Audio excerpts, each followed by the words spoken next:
नमो नमः प्रिय छात्रों, आशा करती हूँ कि आप सभी स्वस्थ होंगे। हम स्वास्थ्य नियमों का पालन कर रहे होंगे। आज की हिंदी कक्षा में आप सभी का स्वागत है।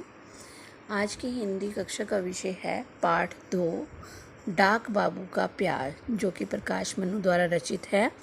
आइए सबसे पहले हम प्रकाश मनु, जो कि इसके रचयिता है, उसके बारे में जानकारी लेते हैं। प्रकाश मनु का जन्म 12 मई 1950 को उत्तर प्रदेश में हुआ। प्रकाश मनु ने बाल साहित्य पर आधारित रचनाएं लिखी हैं, जिनमें हैं भुलक्कड़ पापा, मैं जीत गया पापा, तेनालीराम के चतुराई के किस्से और बच्चों की ये सब कविताएं उल्लेखनीय हैं। इसके अतिरिक्त इन्होंने बच्चों की 101 कविताएं भी लिखी हैं और प्रकाश मनु बच्चों की लोकप्रिय पत्रिका नंदन मैगजीन का नाम आपने सुना होगा, उसके साथ लगभग ये 25 वर्षों तक जुड़े रहे। प्रस्तुत कहानी डाक बाबू का प्यार में भी बाल साहित्य का वर्णन किया गया है, बाल चरित्र का वर्णन किया गया है और इस पाठ के माध्यम से ये बताया गया है कि कुछ अच्छे लोग होते हैं और कुछ बुरे लोग होते हैं, लेकिन कुछ लोग ऐसे होते हैं जो अपने सद्व्यवहार से, अपने अच्छे व्यवहार से, अपने अच्छे कर्मों से दूसरों के हृदय में अपना स्थान बना लेते हैं। और ऐसे ही व्यक्ति थे डाक बाबू, जो कि रजनी की स्मृति में सदा जीवित रहेंगे। तो आइए इस पाठ को हम लोग पढ़ते हैं। इसमें एक लड़की है जिसका नाम है रजनी और दूसरा चरित्र है डाक बाबू, जिनका नाम है दयाराम। ये जैसा कि इनका नाम है दयाराम, ये स्वभाव से बिल्कुल ही दयालु व्यक्तित्व के थे और बहुत ही भले व्यक्ति थे। प्राचीन काल में संदेश पहुंचाने का कार्य डाक बाबू यानी कि डाकिया किया करते थे। फिर इसी पेज पर इनका चरित्र बताया गया है कि लंबा ऊंचा कद, बड़ी बड़ी मूंछें और इनके एक चित्र भी दिया गया है। उसके बाद फिर रजनी के विषय में बताया गया है। रजनी, जो कि एक धीरपुर नाम का छोटा सा कस्बा था, उसमें लड़कियों का एक मशहूर स्कूल था, भगवती बाई कन्या विद्यालय, और वहाँ दूर दूर के गांवों की लड़कियाँ पढ़ने आती थी और उसी में ही पढ़ती थी ऊंचा गांव की रजनी। तो रजनी ऊंचा गांव से जो है वहाँ की रहने वाली थी और वो यहाँ धीरपुर नामक कस्बे में भगवती बाई कन्या विद्यालय में पढ़ती थी।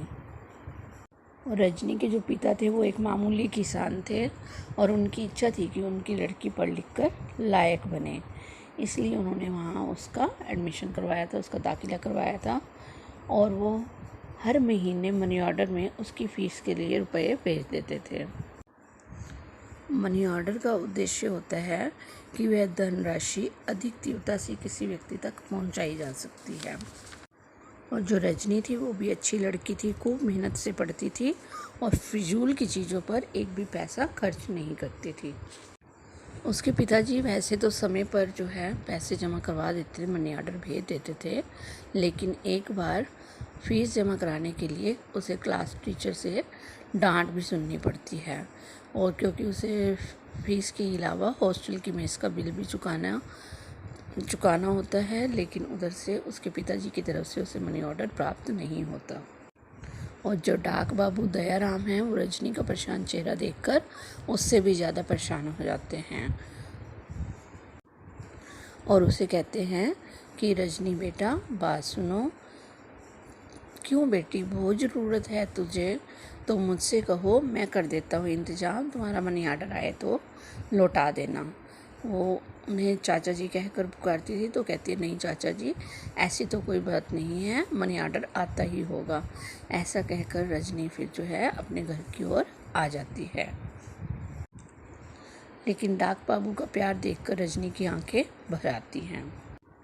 जल्दी से पोस्ट कार्ड लिखकर डाक बाबू को पकड़ाती है और हॉस्टल आ जाती है और फिर सचमुच तीसरे चौथे रोज़ उसका मनी ऑर्डर आ जाता है। रजनी डाक बाबू को धन्यवाद किए बिना रह नहीं पाती, वे उसे सचमुच के ही चाचा लगते थे।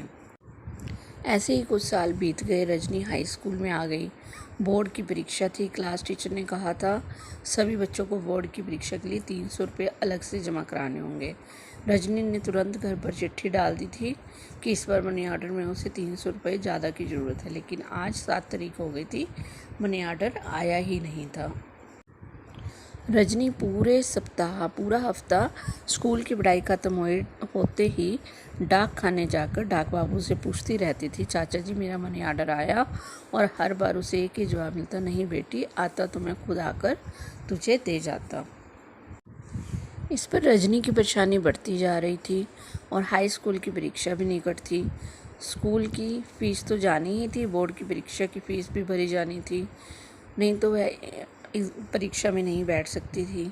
इस पर उसकी जो कक्षा अध्यापक क्लास टीचर मिसेज कांता बदवा ने भी उसे बुरी तरह डांटा था। कहा था कि तय कर लो तुम्हें परीक्षा में बैठना है या नहीं। अगर स्कूल में सभी बच्चों के फॉर्म चले गए और तुम्हारा छूट गया तो तुम परीक्षा में नहीं बैठ पाओगी, तुम्हारा यह साल बेकार हो जाएगा। यह सुनकर रजनी की आंखों में आंसू आ जाते हैं और उसने सोचा कि आज मैं डाक बाबू से कहूँगी कि वे मेरे लिए फ़ीस का इंतज़ाम कर दे, बाद में मनी आर्डर आते ही उनके रुपए चुका दूँगी। रजनी स्कूल की छुट्टी होते ही दौड़ी दौड़ी डाकघर गई और जैसे ही डाक बाबू ने कहा कि मनी आर्डर तो आज भी नहीं आया बेटी, उसके होठ काँप कर रह गए। वह कहना तो चाह रही थी कि आप मेरे लिए कुछ पैसों का इंतज़ाम कर दीजिए, पर उसके मुंह से कोई शब्द नहीं निकला और वह अपने हॉस्टल के कमरे में आकर खूब रोई और सोच रही थी कि अगर कल भी रुपए नहीं आए तो मैं स्कूल नहीं जाऊंगी, हॉस्टल छोड़कर घर चली जाऊंगी, फिर भले ही मैं परीक्षा में ना बैठ पाऊँ।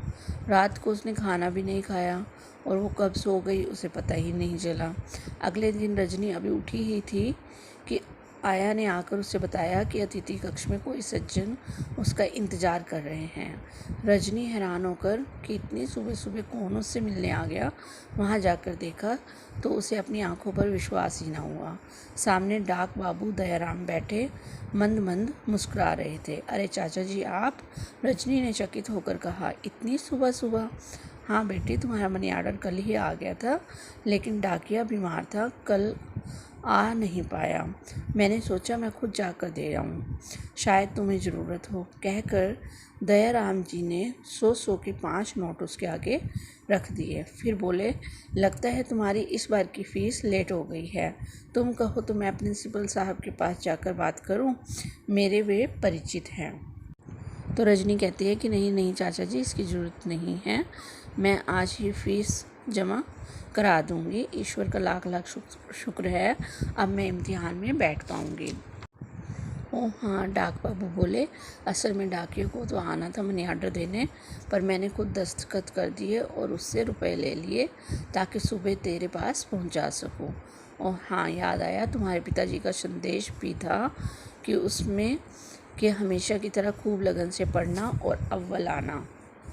ऐसा सुनकर रजनी की आंखों में चमक आ गई। उसने डाक बाबू को बहुत बहुत धन्यवाद दिया। अगले ही दिन उसने घर पर एक चिट्ठी लिखी और पिताजी को लिखा, आपके भेजे हुए 500 रुपये मिल गए। डाक बाबू खुद हॉस्टल में चलकर आए और मुझे दे गए, बहुत भले हैं वो। उस दिन सुबह सुबह रुपए न मिलते तो मैं इम्तिहान में नहीं बैठ सकती थी। रजनी को चिट्ठी का कोई जवाब नहीं आया। एक हफ्ते बाद गांव से बाबा फ़कीर चंद आए। उन्हें उसके पिताजी ने ही भेजा था और बोले, तेरे पिता का ट्रैक्टर से एक्सीडेंट हो गया था, काफ़ी चोट लगी थी, सब परेशान थे, तो रुपए कौन भेजता? ले उन्होंने 700 रुपये भिजवाए हैं। पर रजनी हैरान होकर बोली, 500 रुपये तो उन्होंने पिछले सप्ताह ही भिजवाए थे, फिर मैं इतने रुपए लेकर क्या करूँगी? कौन फिर 500 रुपये? फ़कीर चंद हैरान होकर बोले, तेरे पिता तो पिछले सप्ताह बेहोश थे, उन्हें कुछ होश ही नहीं था, फिर रुपए कौन भिजवाता? थोड़ी देर बाद जैसे उन्हें याद आया, बोले, हाँ तूने एक चिट्ठी तो लिखी थी घर पर कि 500 रुपये मिल गए हैं, पर किसी की कुछ समझ में नहीं आया, जब रुपए भेजे ही नहीं तो तुझे मिले कैसे? कौन है वह फरिश्ता? रजनी क्षण भर में ही समझ गई और बोली, बाबा चलिए मैं आपको उस फरिश्ते से मिलवाती हूँ। रजनी बाबा फ़कीर चंद को अपने साथ लेकर दौड़ी दौड़ी डाक खाने पहुँची। झट डाक बाबू के पास जाकर बोली, आपका उपकार कभी नहीं भूलूंगी चाचा जी, ये लीजिए, आपने 500 रुपये रख लीजिए। दयाराम मंद मुस्कुराते हुए बोले, क्या मैं अपनी बेटी की इतनी भी मदद नहीं कर सकता? इतने में बाबा फ़कीर चंद बोल पड़े, मदद तो आपने बहुत बड़ी की है डाक बाबू। यह लड़की तो क्या, हम सब भी इसे जीवन भर याद रखेंगे। तो बच्चों, यही कहानी का उद्देश्य था कि कुछ व्यक्ति अपने सद्व्यवहार और कर्मों से हमारे मस्तिष्क पर, हमारे स्मृति पटल पर हमेशा के लिए अपना स्थान बना लेते हैं, जो कि हमारी यादों में हमेशा रह जाते हैं। जैसे कि रजनी के हृदय पर डाक बाबू दयाराम ने अपना स्थान बना लिया था, और इस पर मन मन मुस्कुराते हुए कहते हैं कि आदमी आदमी के काम आए तो भला ही इसमें कौन सी बड़ी बात है। तो इस पूरी कहानी से हमने यह सीखा कि हमें दूसरों की सहायता करनी चाहिए। इस पाठ को आप स्वयं से पढ़ेंगे और जूम कक्षा में हम इसे विस्तारपूर्वक पढ़ेंगे। धन्यवाद।